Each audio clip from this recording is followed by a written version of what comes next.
Dans cette vidéo, je vais vous expliquer qu'est-ce que le DOM. D'accord? Le DOM, c'est document. Je vais mettre plutôt en commentaire.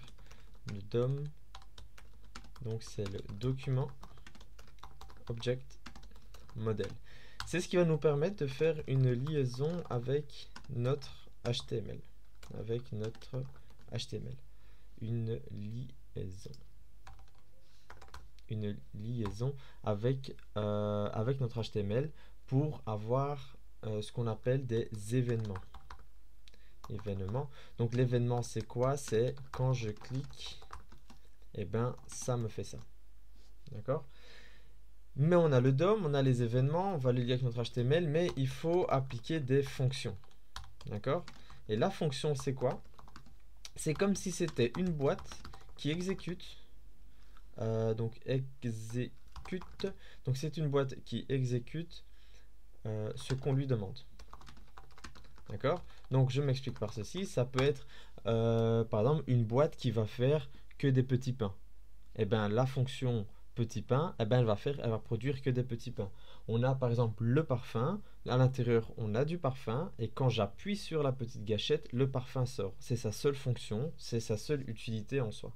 D'accord? Donc c'est des petits exemples comme ça que vous pourrez avoir en tête. Mais durant la vidéo, vous allez voir comment ça fonctionne. Ok. Donc on y va. Pour pouvoir commencer, je vais d'abord créer un bouton en HTML qui s'appellera clique ici pour un pop-up. Ok. Donc on vérifie bien si le bouton fonctionne toujours ici. Ici, je rafraîchis, voilà. J'avais déjà noté, maintenant je l'ai rectifié. Clique ici pour un pop-up. On est d'accord qu'il n'y a aucune action qui s'effectue derrière ce bouton. Très bien. Ensuite, on va en JavaScript. On lui fait var. Je vais lui mettre var boot, qui veut dire le var bouton. Et je vais lui faire un document.querySelector. Et lui va, entre parenthèses et entre guillemets, je vais dire button. Qu'est-ce qu'il va faire lui? Il va aller cibler ceci parce que le button, c'est le nom de la balise. D'accord? Donc le query selector, ici, donc le query selector va cibler le nom de la balise.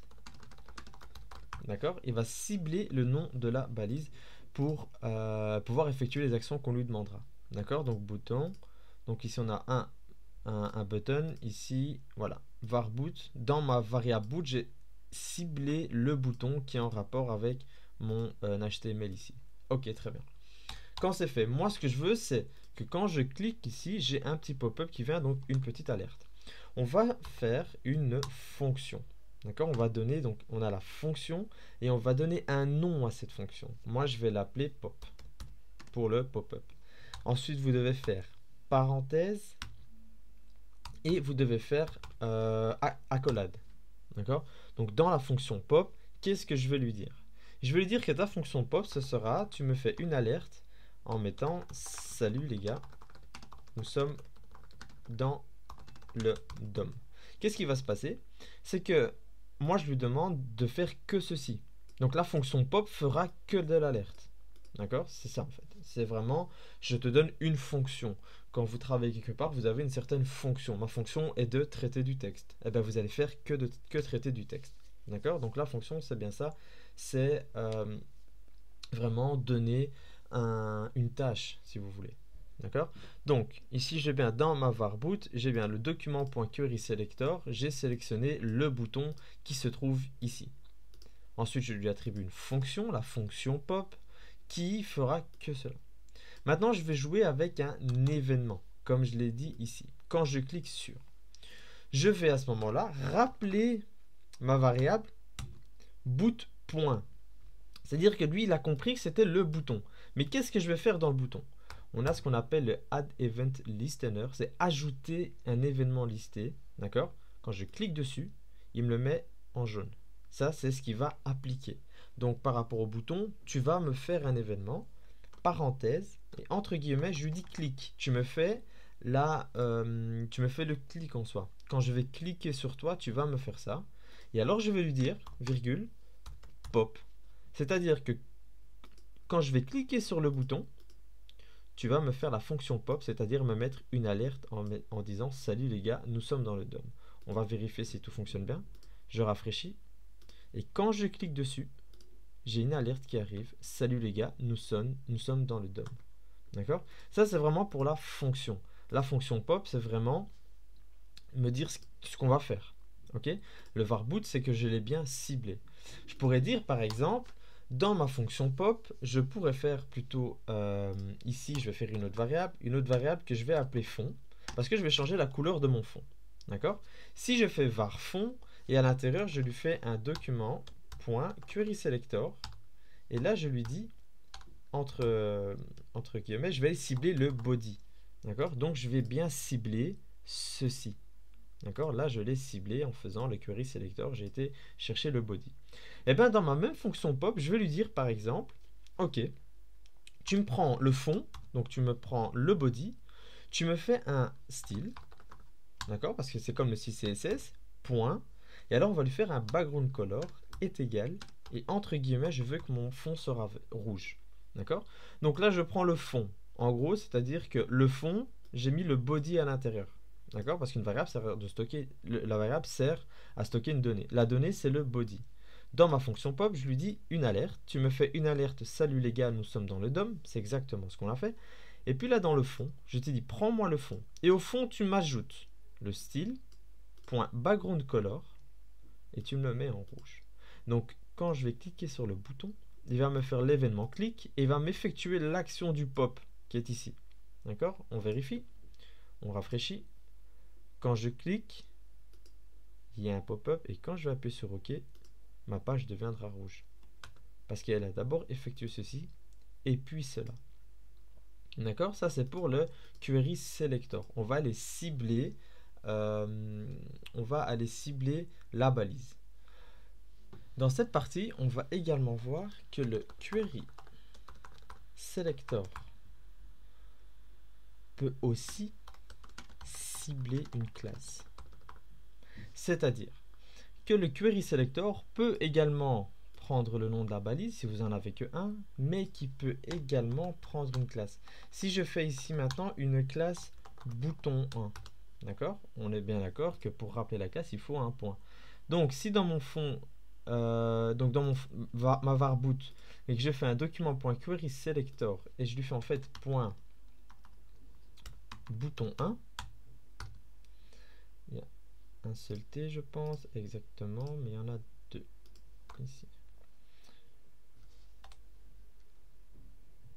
Il y en a un seul. Voilà. Donc si je fais bien point bouton 1, qu'est-ce qui va se passer? C'est que maintenant il va effectuer exactement la même chose. Vous pouvez faire un query selector, je vais en fait sélectionner soit une balise, soit une classe, mais si vous faites une classe, n'oubliez pas de mettre le point qui est là devant. D'accord? Donc du coup, si je reviens ici, qu'est-ce qui va se passer? Je clique et il me refait exactement la même chose. D'accord? Donc le query selector peut prendre soit le nom de la balise, comme on l'a vu juste avant, et une classe comme on vient de voir là maintenant. D'accord? Donc bien faire attention à tout ça. Maintenant, on va vérifier une autre méthode qui est le getElementById. Le getElementById va permettre de cibler une ID. D'accord? Une ID, c'est quoi? Une ID, c'est l'identité. C'est l'identité de... par exemple, vous avez votre identité à vous. D'accord? Donc, c'est savoir plutôt le nom. Mais on utilise beaucoup l'ID en JavaScript, mais très peu en CSS. D'accord? Donc, quand je vais sur l'index HTML et que je fais bien une ID de bouton 1, qu'est-ce qui va se passer? C'est que maintenant, je devrais enlever le query selector, forcément, lui donner la getElementById et j'enlève le point. Donc, lui, il va comprendre que l'ID, c'est bouton 1.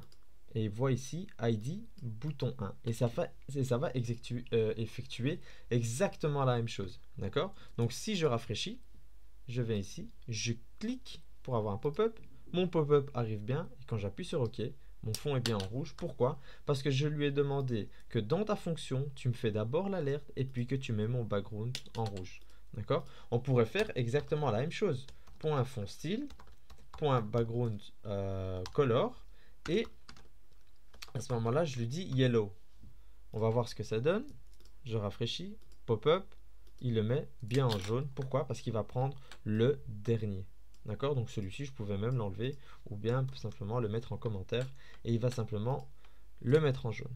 D'accord? Donc, en conclusion, le DOM, donc c'est le document Object Model qui fait une liaison avec l'HTML. On a dans notre DOM beaucoup d'événements. D'accord? On a le clip, on a le mouse up, le mouse over, il y a plein de choses encore. Et ça, vous pouvez vraiment voir les différents événements.